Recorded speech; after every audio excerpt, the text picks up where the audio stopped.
Hello, my dear students of class 11 science. Today I will start your class, your chemistry class. First, we have to know the definition of chemistry.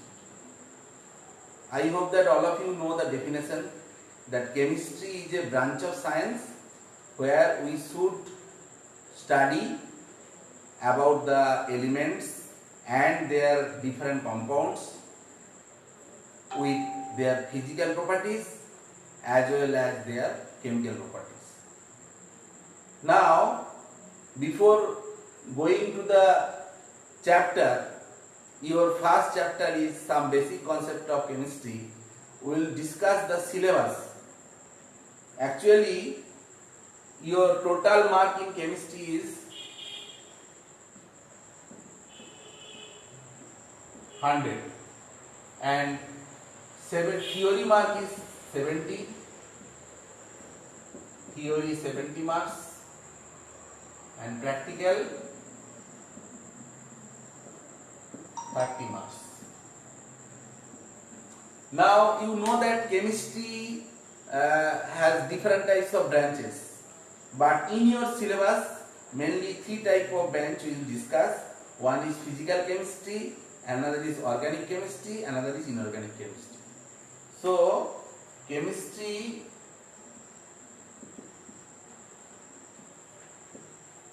branches: physical chemistry,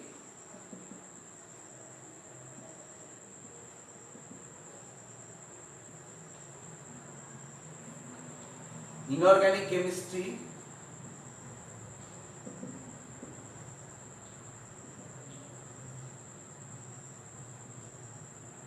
another is organic chemistry.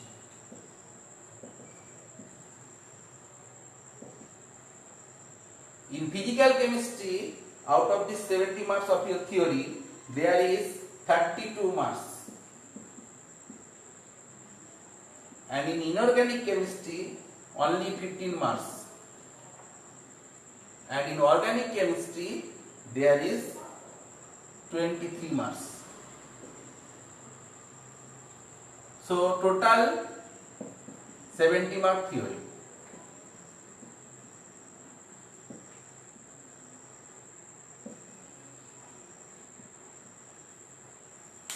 Now in practical, 30 marks, 15 marks will be on experimental base and other 15 marks you have to submit the report. One is your lab file. For lab file there is 5 mark and one is assessment or project. On project there is 10 mark. So in this way there is total 30 marks in practical. Hope you can understand the syllabus. Next we will discuss the chapters.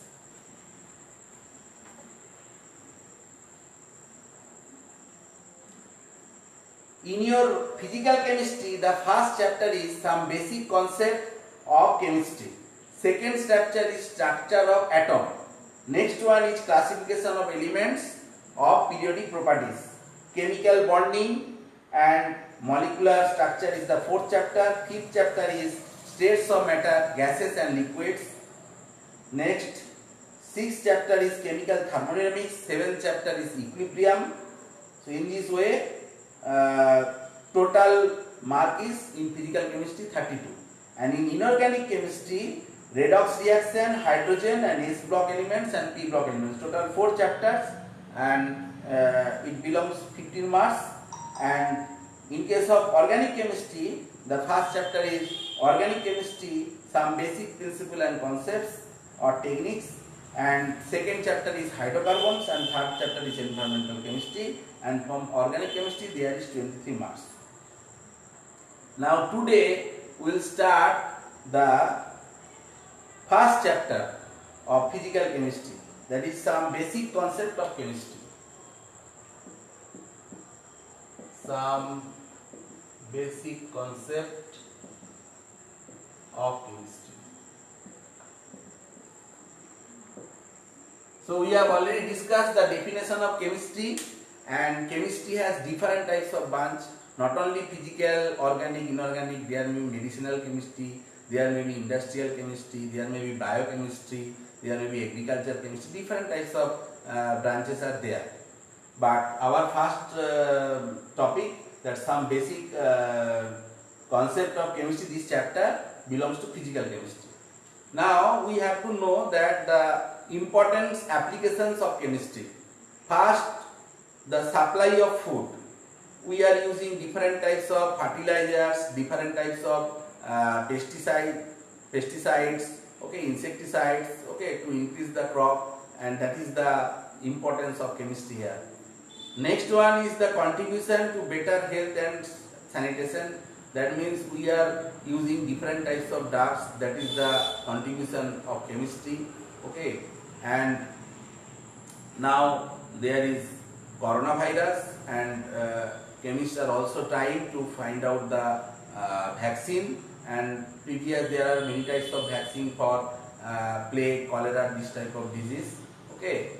Now next point is the clothing. Okay, whatever cloth we are using, these are polymer. So there is polymer chemistry. Chemistry in everyday life we are using, from the toothpaste and soaps, everything there is chemistry. And saving the environment, we know that we are using that freons, that chlorofluorocarbons, okay, that are creating holes in the ozone layer. To protect this, we are using now phosphate compounds, okay, CHFCs. Now these are also saving the environment. Next one is the entertainment. In the photography played, okay, in cinema, or different types of colorful things or exhibitions, okay, that generally used for entertainment purposes. Here also we are using chemistry. Now application of industry, you know, different types of products coming from industry. So here is the application of chemistry. And finally the dark side, that is the chemistry in where we are using different types of compounds like RDX or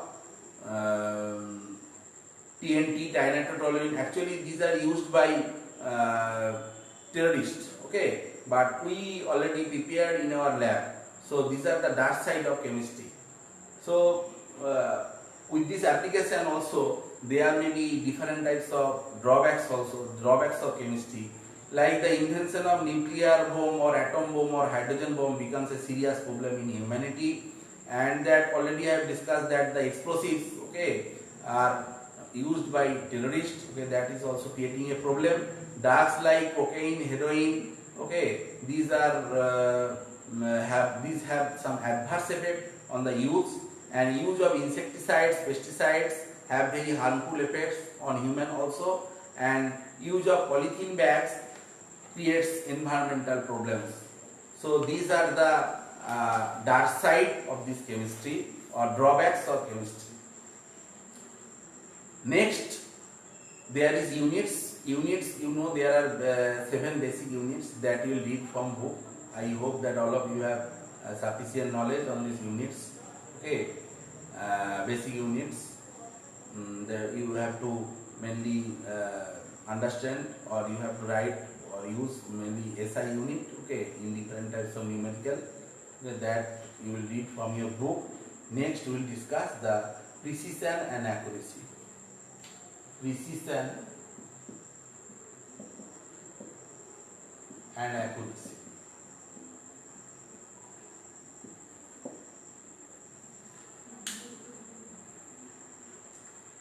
The measurement of counting the numbers of chair, table, or bananas or biscuits, okay, we can do accurately. But there are many scientific measurements are there where we are using different types of devices or instruments, cannot be do it accurately. Okay, so the accuracy depends on mainly 2 things.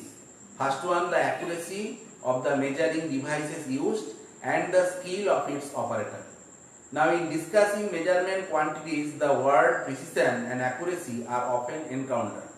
The precise measurement means that 2 measurements of the same quantity are very close to each other, and the term accuracy refers to how close an experiment value lies to the real value.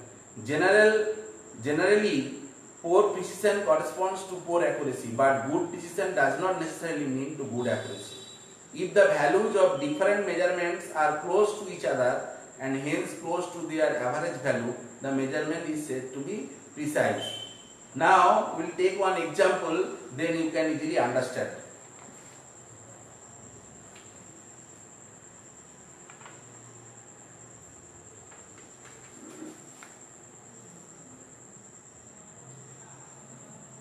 Suppose, for example, suppose the actual length of a room is 20 meter. We have measured by a standard ribbon, okay, and for if we think about four different persons reporting the same length, okay, by their measurements, okay, by their own instrument, they are measuring the length of the room, that is 20 meter, they are reporting, and we will write their reporting values. First one, measurement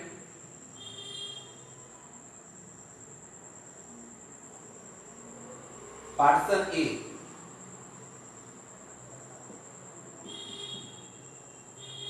one, two, three, four.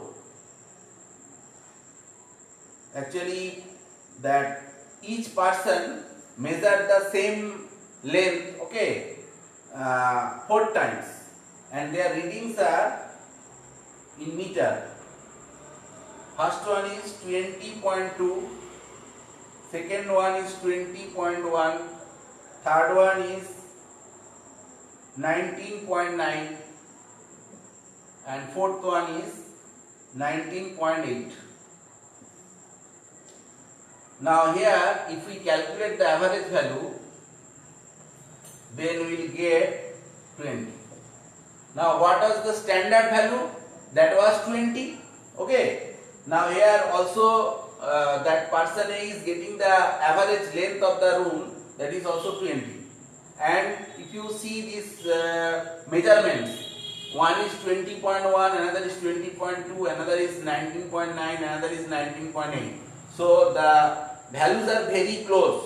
So we can say that the measurement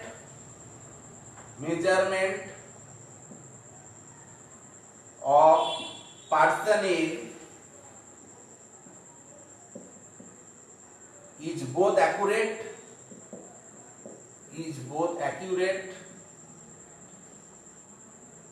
and precise. Okay. Next, we are discussing another person B.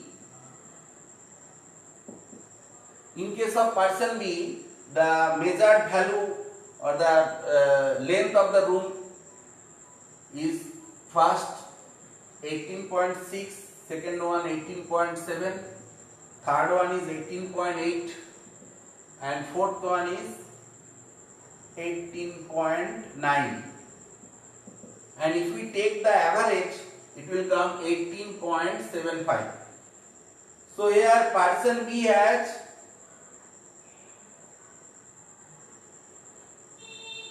poor accuracy but good precision. Why poor accuracy? Because the actual value is 20 meter, but from this average of this 4 reading, okay, we are getting 18.75. So this is not accurate. So this is accuracy is very less or poor accuracy. Okay, but the measurement values are very close. So it is precise. Okay, so precision is good. Okay, good precision, but accuracy is poor. 18.6, 18.7, 18.8 and 18.9. Next person C. The values are 18.9, 20.5, next one is 19.5, next one 21.1, and average is 20. So measurement of person C has poor precision. So these values are not very close to each other.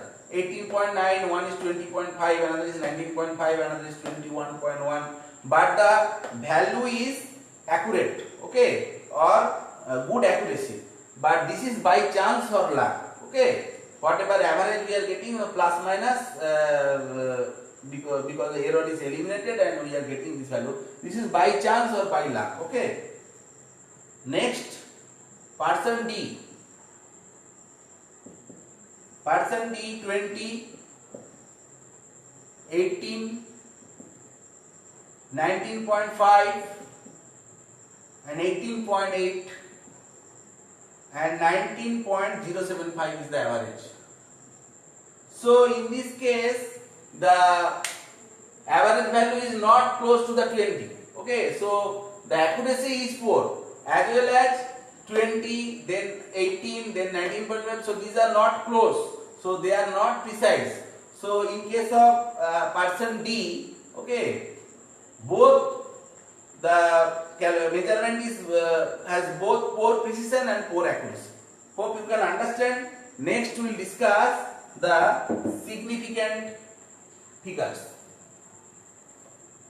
or significant numbers.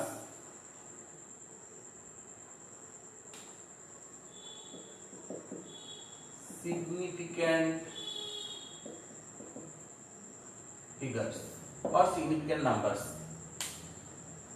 In order to report a measurement correctly and precisely, scientists have agreed that a number expressing a measurement will include all digits which are certain and the last digit which is uncertain. The total number of certain digits plus one doubtful digits are called the significant numbers. Suppose if we take one example, then we can easily understand that the mass of an object is 12.4567 gram. Okay, and it is measured by some analytical balance, and the accuracy of the analytical balance is accuracy of balance is 0.0001, okay, this gram. Now this means that the actual mass will be plus minus 0.0001 gram. So the actual value, okay, or the correct value lies between the 12.4566 and 12.4568. Okay. So thus in the expression, okay, of the mass, the first 5 digits are certain. So here the first 5 digits 1, 2, 3, 4, 5. Then 7 may be 6 or it may be 8 because of the accuracy of this balance. So this is not certain, this is uncertain. Okay. So the above value, that 12.4567, total number of significant figures are 6. So here 6 significant figures. Significant figures.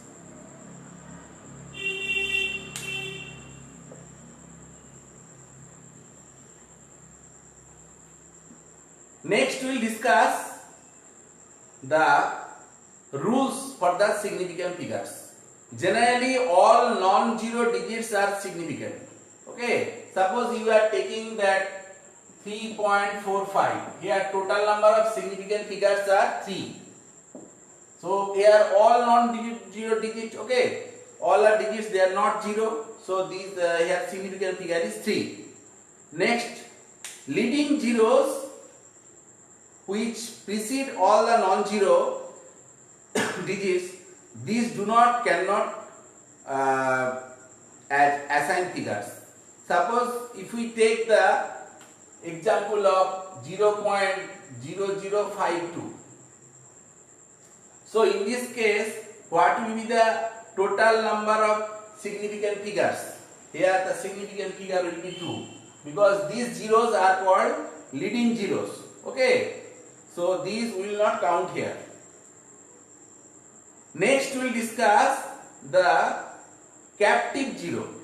Captive zeros are zeros between the non-zero digits. Suppose we can take one example that 2021. So here this zero is called captive zero. That we have to also count. So here significant figures will be 4. Okay. Or we can think about another example that 6.9005.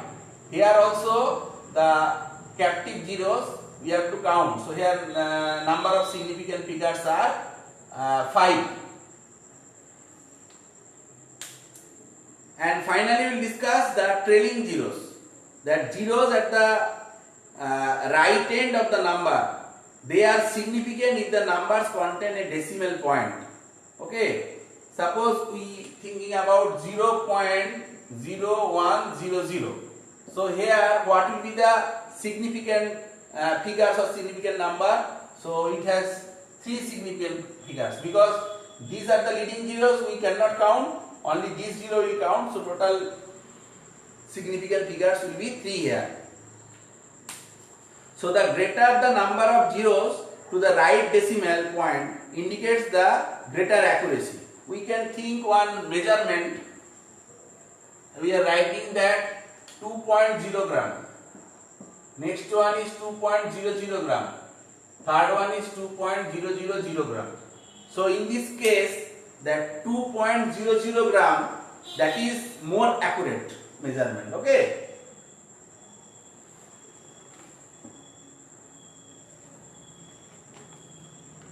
Next we will discuss the exponential notation. Exponential notations are very useful in writing very large numbers such as Avogadro's numbers.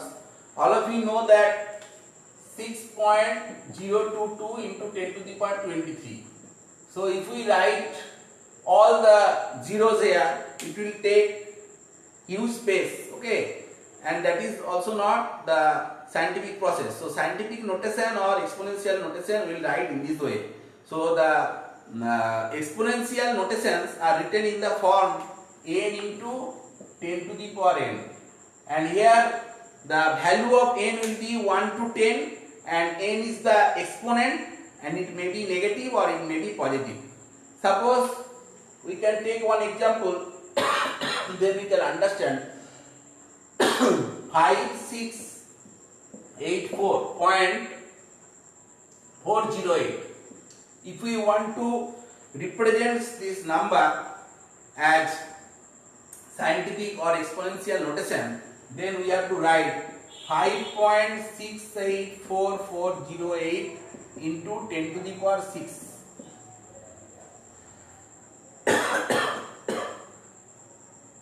Sorry. Here we are basing 3. So 5.684408 into 10 to the power 3. So that is the decimal is moved, okay, 3 places towards left. That is why it is 5.684408 into 10 to the power 3.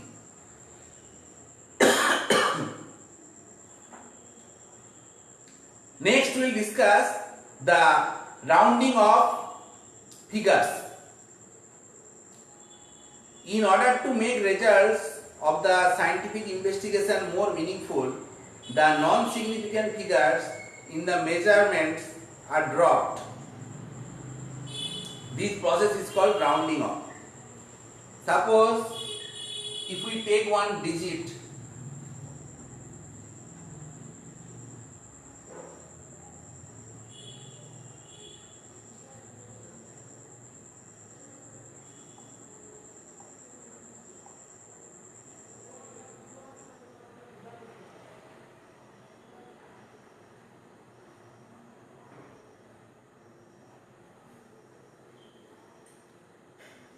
if we take one digit like 5.3227, and if anybody tells to round it up to the 2 decimal, then what we will write? So rounding of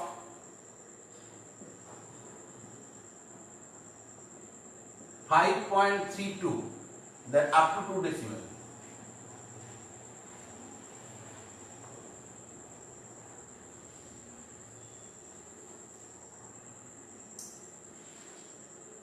Now here why we have taken 2? Because this 2 is less than 5. If it is less than 5, then it will remain as it is what it is.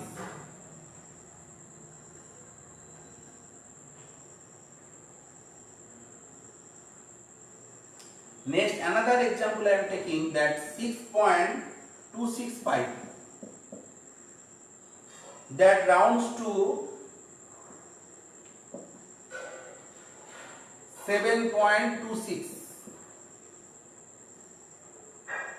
Why? Because here 5 is there, but as it is the even number, so here we will not change it. Okay, we will not add 1. But another example we are taking, that 7.275. Then this one is odd. So during round off, we have to add 1. So it will be 7.28.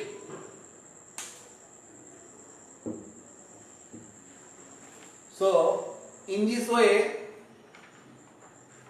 when we are writing the report of different measurements, we have to use this factor, that is rounding off.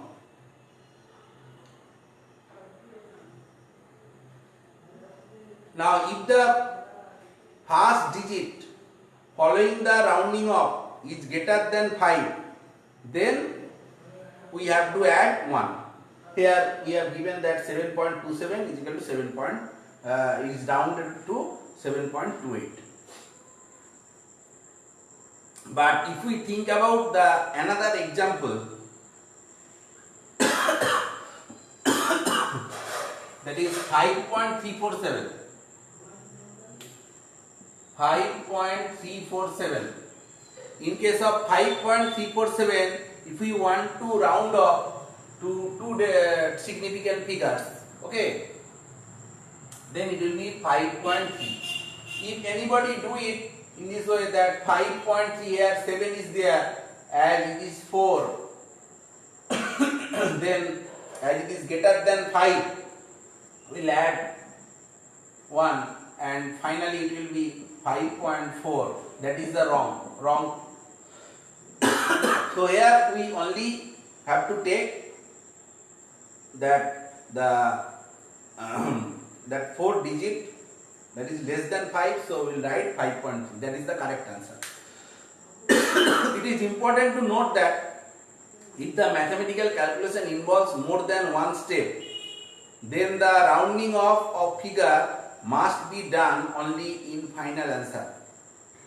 Suppose we are calculating so many intermediate step is there, then the rounding off is generally done at the final step, okay, without altering the calculation. Okay. So today up to this, hope you can understand, and now you will concentrate more on the coming board exams, and you will give little bit of time to study this class 11 chemistry. Okay, and if you have any questions regarding this the first chapter, okay, you can send me email and in our school website there is one email option is there. Okay, so today that's all. Thank you very much.